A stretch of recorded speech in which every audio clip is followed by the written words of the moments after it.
దాహం వేసి ఏది తాగినా జీర్ణం అయిపోతే ఇబ్బంది లేదు, బతికేయచ్చు. చచ్చిపోవడం అంత తేలిక కాదు.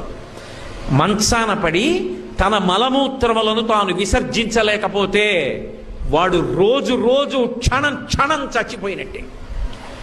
ఆ మలమూత్రములు తన శరీరంలోంచి బయటికి వస్తే పురుగులు పుట్టి శరీరాన్ని కొరికేస్తుంటే సొంత భార్య కూడా కంపులోకి రాలేక, పనివాళ్ళు కూడా చెయ్యక, గది తలుపులు వేసేసి కుక్కకి పెట్టినట్టు గిన్నెలో తీసుకొచ్చి అన్నం పెడితే తాను చేసిన పాపాలు జ్ఞాపకానికి వచ్చి కుమిలిపోతే రక్షించేవాడు ఉండడు. అనాయాసంగా వెళ్ళిపోవడం అంత గొప్పది. అది ఇవ్వగలిగిన వాడు శంకరుడు ఒక్కడే.